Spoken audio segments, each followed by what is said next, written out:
Welcome back, everyone. This week we're going to be diving into chapter 14, which gets into AMT, special tax credits, and then the payment of tax.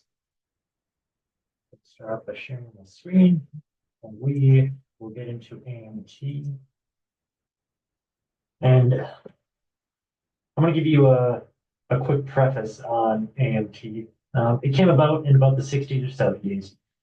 And the reason it came about was there was a bunch of people who had large sums of income, but because of all these favorable tax provisions, they would end up owing no tax. So call it loopholes, call it whatever. It's people with large sums of income not paying it.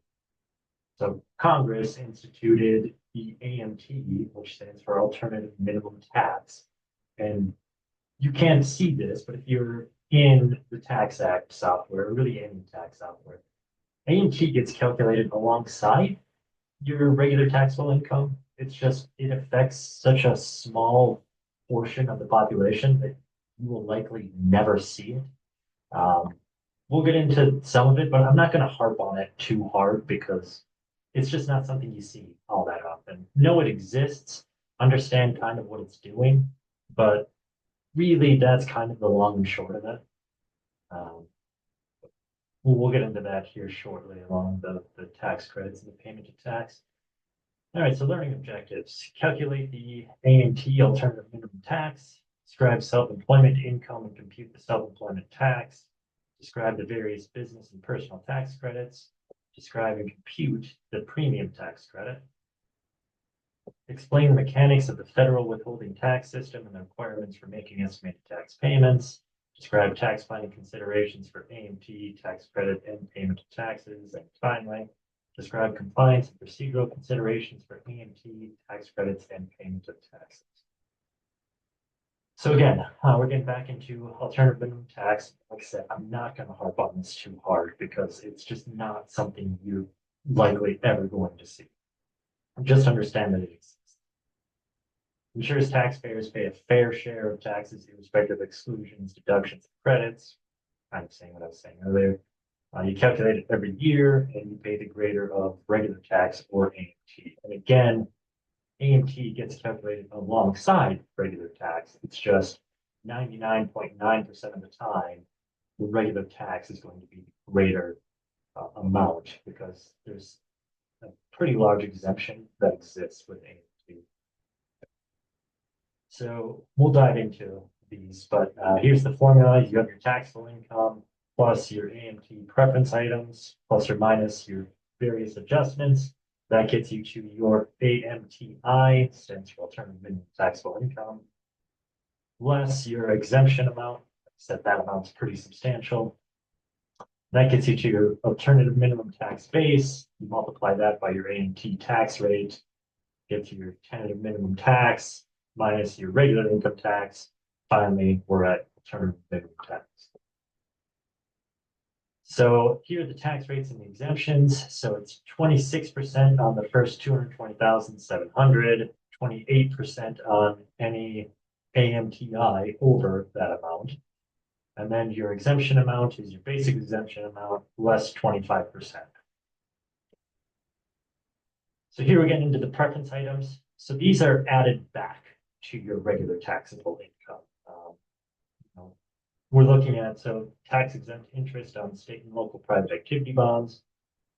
Normally, for regular tax, you would say that's exempt. For AMT, you would add that back. Bonds issued to operate a state and local government are not a preference item. Schools, public roads. So the big one is the tax exempt interest and depletion deduction greater than your adjusted basis. Again, AMT, you don't see it a whole lot because a lot of these things aren't that common. You know, a depletion deduction in excess of adjusted basis, that just doesn't happen a whole lot. Here we've got the adjustment items. These are itemized deductions that are not deductible for AMT. They're pretty big ones. State, local, and foreign income taxes and property taxes, home mortgage interest expenses, and not qualified housing interest, and medical and dental expenses in excess of AGI ceiling. Um, that doesn't get added back for AM, or that's not an adjustment for AMT. Yeah, incentive stock options. So it's the excess of options fair market value greater than the price paid for the option. Um, you see that occasionally, but not enough to get you to be liable for AMT tax. Measured on the date that there's no substantial risk of forfeiture, and research and experimental expenses, the difference between the regular tax deduction and a hypothetical capitalization with 10-year amortization. So straight line. It's what you take now versus what would it be in a straight line over 10 years. And we kind of got into this a few chapters ago of research and experimental expenses that gets treated differently now with the Tax Cuts and Job Act. So this is probably a little bit more in line with the AMT calculation. Whereas before you used to be able to expense a lot of those, now you capitalize it and take it over 15 years. But under AMT, it's under 10 years. Other AMT adjustments, if your regular depreciation is in excess of your AMT depreciation, again, straight line, add the difference to your regular taxable income. So if you can remember, Makers on 7-year property was 14.29% in the first year. AMT calculates alongside that and says, okay, well, what is its straight line? And so there's going to be a difference, likely greater for Makers, that gets added back to your regular taxable income.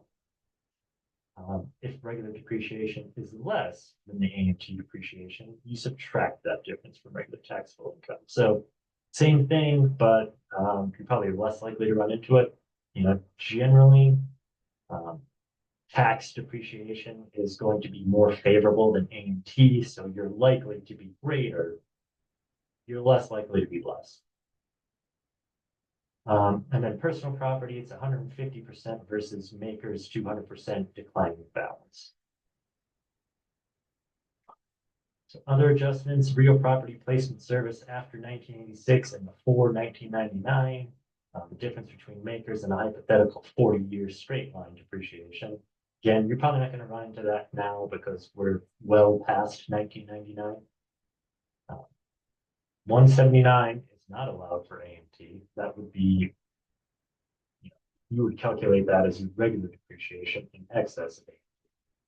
And bonus depreciation is not allowed. So those are two things that could potentially put you into AMT. If you've got a taxpayer who has taken, what do we say, the amount of 179 can take for 2023 is 1,160,000. You get someone who takes that, they could run into AMT. It's just you're not seeing a lot of people take the full amount of 179. Now we're getting to various credits. So these are credits that reduce your regular tax, but do not reduce AMT, and they get added back. So the only credits that you can take for AMT are foreign tax credits and non-refundable person credits. So there's no savers credit, there's no child independent care credit, there's no fuel energy credit. There's only foreign tax credits and non-refundable person credits. Any AMT paid becomes a tax credit for future years because it's in excess of your taxable income and you get a benefit for it. But you can only offset regular tax that exceeds that amount. For example, year one, we've got AMT of 20,000, so we would carry forward our minimum tax credit of 20,000 because we're paying regular tax there.